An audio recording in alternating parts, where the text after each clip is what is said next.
and workers here are putting up the cross. You see the details of kind of the Bruges and Jerusalem, imaginary Jerusalem set up. There was a story in one of these, the Golden Legend in fact, that talked about John and Mary taking a different route to Golgotha so that they didn't go through this long winding path that the Romans sent Jesus on, but so they are supposed to rendezvous right about here, and here are two of the other saints. Now these characters are interesting because they look like the three kings, don't they? Mm-hmm. And what in the world are they doing?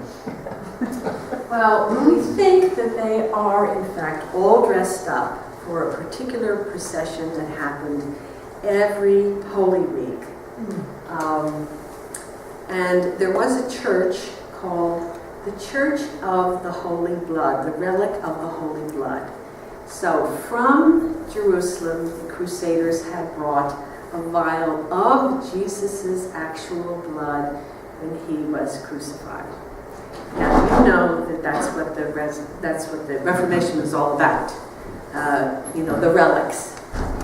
But this church had that relic, and on Holy Week they processed on Holy Thursday or Friday morning, we're not sure. They processed holding the relic and kind of showing it to all the townspeople that this is what is in their safekeeping. It's the members of the Noble Brotherhood, and here they are all dressed up. And we know this because, believe it or not, they have translated letters that are on their sleeves and are on their garments. And precious blood has been translated relic and brotherhood. So they've put this all together. This painting is in fact at the Met, so that in New York City, so that you can go and see it. So it's really kind of a story of what happens in the 15th century in Bruges, but what still lingers. These relics are still there in all these churches. All right, so that is, this really has the entire narrative. 100 years later, this is what Bassano does. It kind of romanticizes it, which the Baroque, high Renaissance and Baroque managed to do. Here's Jesus, and here's Veronica. Can you see she's holding up? Everybody's, activated. So you get into the emotion of it, much more so than this one. This is more for contemplation. This is what happened. Not that you don't, emotionalize, but this is far more, consider the way it's done, the colors, the angles. Angles always make more emotional, make things more emotional. They move somewhere. And of course the expressions tend to be exaggerated. Everyone's all crowded in, you can hear the noise and the fuss, and she's again offering compassion. So you see suffering people on the street. What do you do with them? For outsiders who didn't know Jesus in Jerusalem, what did they think? And was she, or the idea of her, giving compassion, someone who's, dirty and bloody and beaten and a mess. It's a lesson in compassion. It can be, or a meditation on compassion. And that's the whole point of Veronica being created. Or that's, one of them. I'm suggesting it's more than that. This one is terrible. This is Bosch. Bosch is from the Netherlands. And he specialized in the grotesque. There's rumor that his family made masks for parades and carnivals, and so that he was in the family business. And that is true of some early 20th century artists as well. So it might be true, it might not be true, but the point is that artists are always doing art business. So it's very likely that he is associated with costuming. All right? Nevertheless, this is one of the only pictures that has everybody so face-to-face, crowded with nothing but faces. So you are presented with the grotesqueness of this. What kind of people beat other people who are chained and roped to a post? What kind of person does that? Who runs the jails in the worst possible circumstances? Well, here they are, and their faces are exaggerated. Here's Jesus. He's contemplative. He's accepting. He's not necessarily hurting. Right? It's a quiet kind of meditation on what is happening to him. And Veronica is similar, sort of like contrapposto. She's this way, he's that way. She has already received his image, and she's almost pleased with it. You know, I have it. I have him. I have him. Here is the bad thief. Here is the good thief. Let's do this. Here's Jesus with the thorns, and look at this. Look at these guys. And she's turning her head. She's away from it. She's the other side of humanity in a way. So you get a close up so you can see all these teeth. And a detail of Veronica. And here's the penitent thief. And I thought you might be interested in this figure is a Dominican monk. So the church really gets it. From Veronica Swash. And it's kind of, he's sick of it. But this is the good thief who is not, he's not angry. So here's the contrast. Snarling. This is the one. This is the thief that remember me when you come into your kingdom. And this is, save us, for God's sakes, you're doing nothing. And the anger and contempt is there.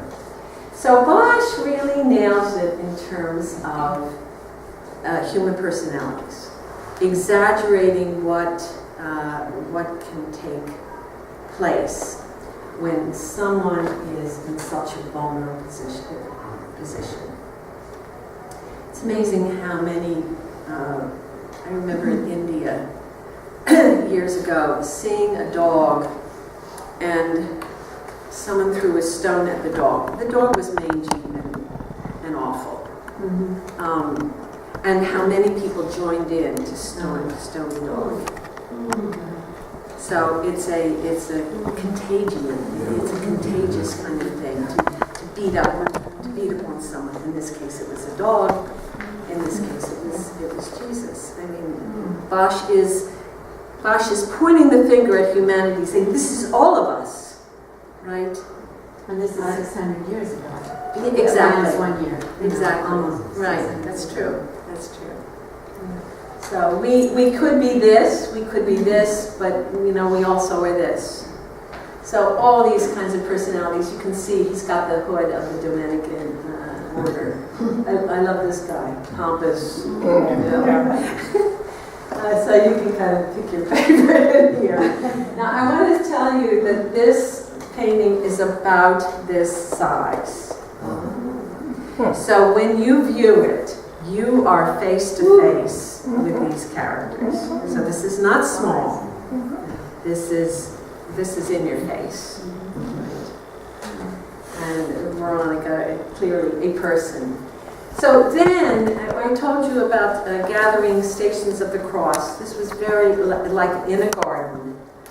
and meditations on that. And so they would carve these figures. This is important in the Renaissance, especially in Germany. Here's Veronica holding, her Veronica of Jesus, and then all these other characters, all dressed up as if they were from Bruges or Amsterdam, that kind of thing. And this is German. I think this is from Heidelberg, but it's in Vienna now. So, and they're similar. They're similar, smaller ones at the time, as you can see, to make it real. So the believers would pass this and remember and meditate on it, and then go to the next station. This is also interesting because what happens is that this is all part of the narrative. Then Veronica and the cloth, the Veronica, begins to be separated from the narrative. And that's when she becomes a saint. So you take her out of the narrative, you put her there, you remember what she did, here's the evidence of what she did. This is a whole triptych. Roger van der Weyden is very, very popular in Brussels especially. And the Church of the Crucifixion actually financed this. This is very big. It's very big, very impressive. Here's Jesus with Mary and John, and here are the donors. So it's unusual in that the donors are actually right in the story itself. Usually the donors are on the outside. The donors are separated by this little cleavage here. So they're in this world. These figures are in this world. You can see it better here. And then over on this side is Mary Magdalene, and here's Veronica herself.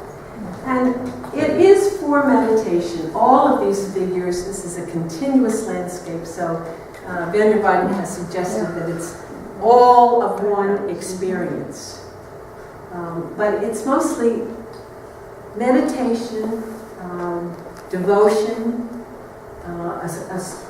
a sorrowful thoughtfulness on what happened and how you're supposed to experience the resurrection, the crucifixion, and then, of course, later the resurrection. Black angels are more than angels. And here is Bruges, here, in the background, and he's put a dome to make it Jerusalem-like back there. And Jesus, of course, cuts the landscape. He's above, and he's covering this kind of. He's already on his way up, kind of lifting him up from the land itself. Now, art historians have thought on the different expressions of these faces, and the donors kind of mirror John and Mary. Mary's weeping, and so it's kind of a sorrowful devotion, and here is maybe a more thoughtful. You can see they're looking at the image. So he looks, she's thinking on it and sorrowful, she's thinking on it and sorrowful without looking at the actual Jesus. And then the two side panels express the same thing, more sorrowful, more contemplative. And in a way, that's the lesson. That's the lesson of this image of Jesus. And that's why it became popular. It was useful. So, Protestants have to get it in their head from the Word. This is a helpful instrument. You look at the image. You look at the image and you think. You think on Jesus, you think on suffering, you think of those things. That's the purpose of this. Now, of course, the trouble is that human beings, being human beings, begin to think that this thing is Jesus. And it's not, right? It's an image of Jesus. And but some of them get more powerful, and especially when somebody touches it, then there's a miracle, and then people come and then see, and that's what the Protestant Reformation was all about, partially. But here she is. She's got her own panel. She's got her own, she's singled out as, therefore, a saint. And here she is again, holding that sudarium. And Jesus is not particularly suffering. Sometimes they have, blood, crown of thorns, that kind of thing. So this is quite something in terms of size as well.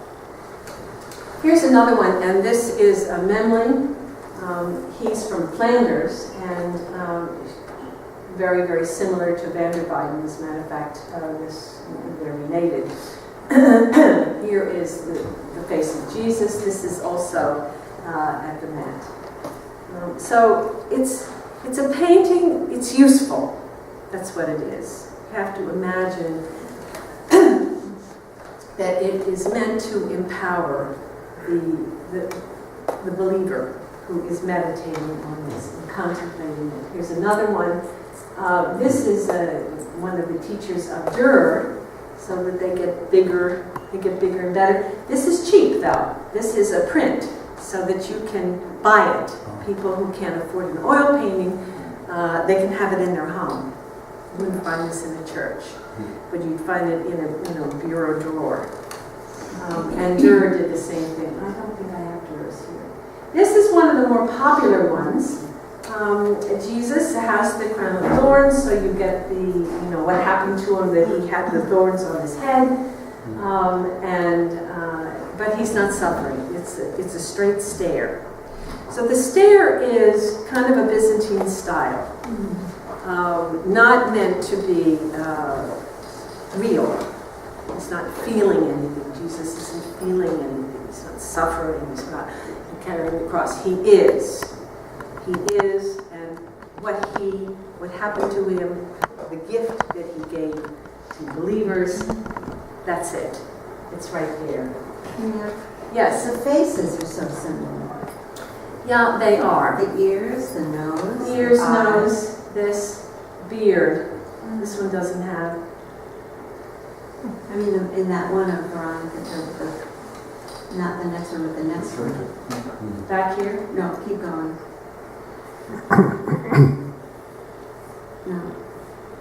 No, in the other direction. Oh, in the other direction.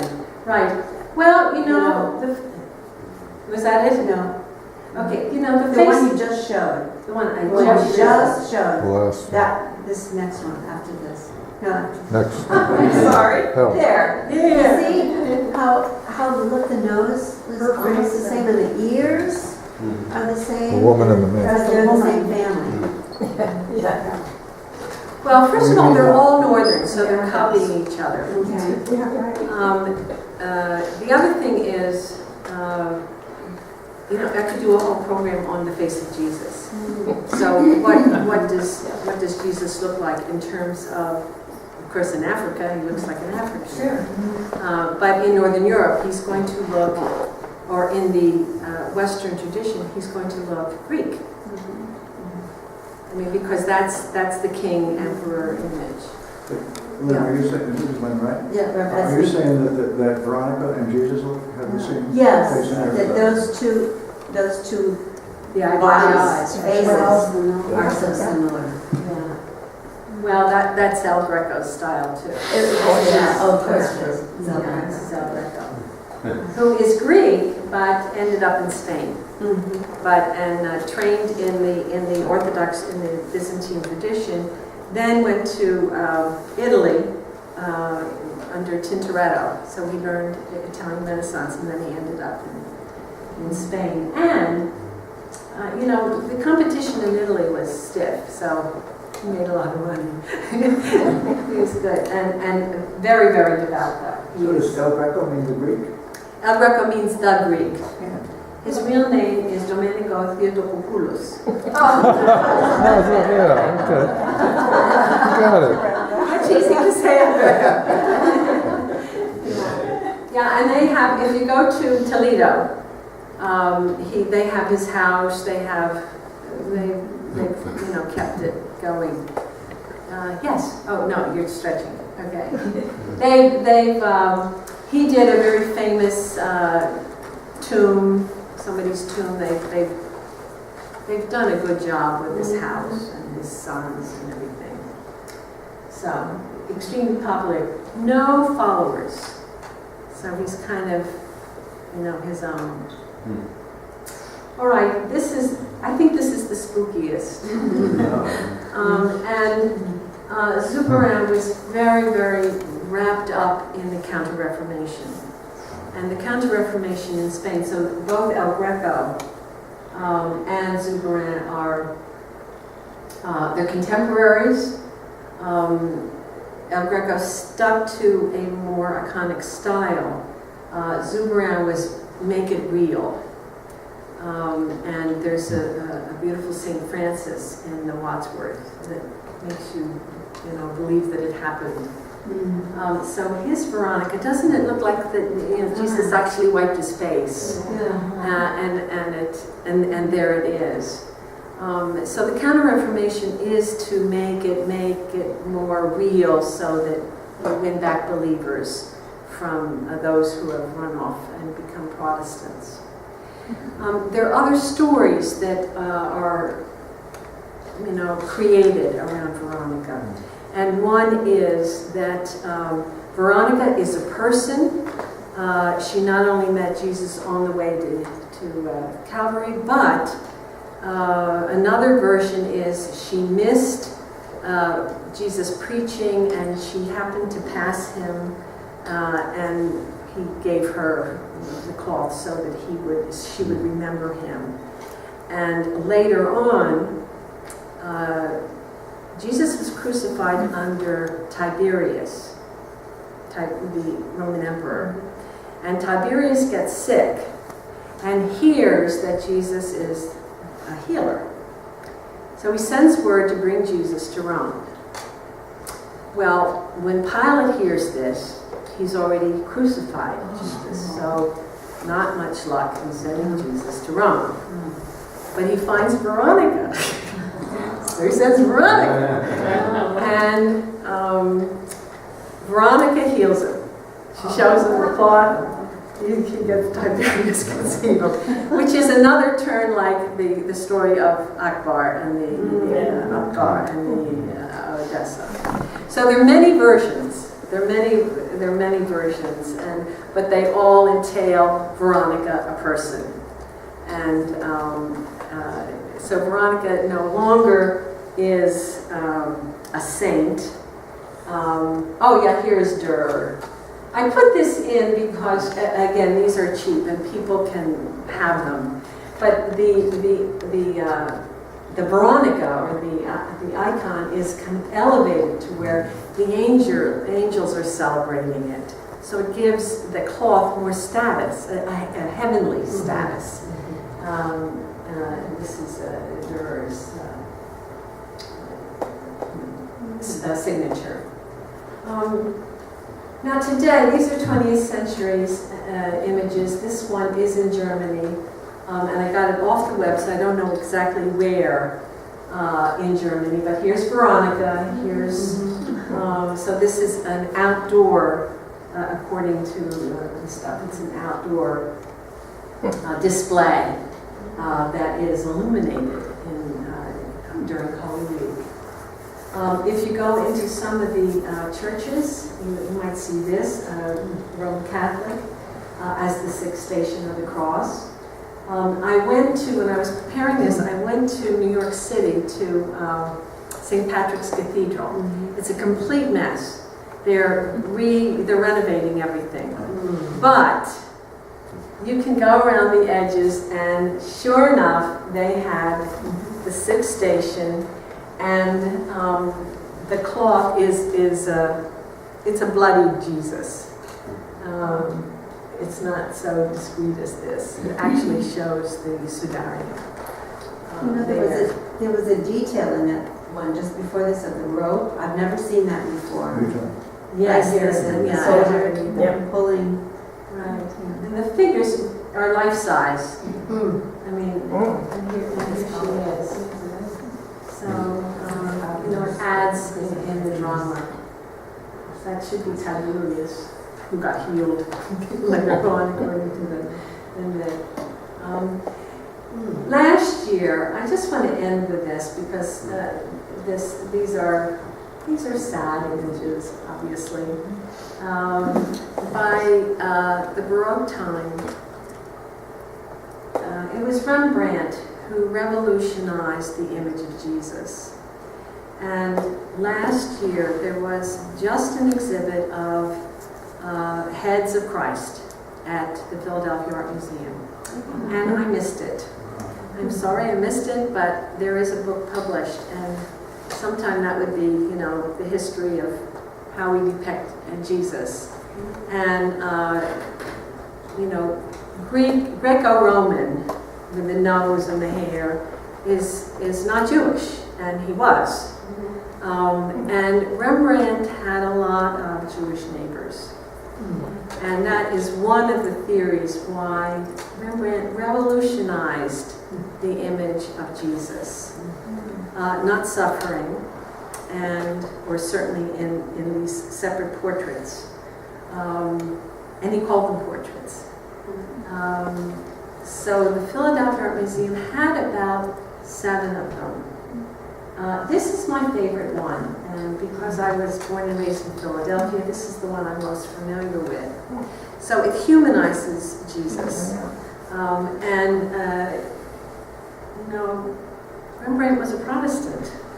And I think he saw it differently from what the Roman Catholic Church dictated.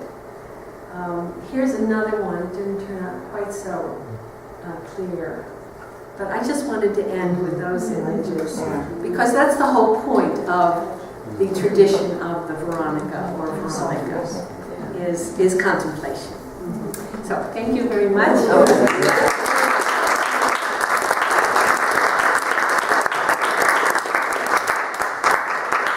there any questions? Anybody? Julia, did you? Was it okay? It was wonderful. I realized this morning, as I was making the announcement, who is Veronica? I don't remember this yet. I was so relieved. She's a made-up character, nothing I missed. Yeah, it's amazing what humanity can do. They created a saint. And Vatican II took her off the list. Vatican II, enough is enough. Right. Thank you, Rhea. Okay, thank you.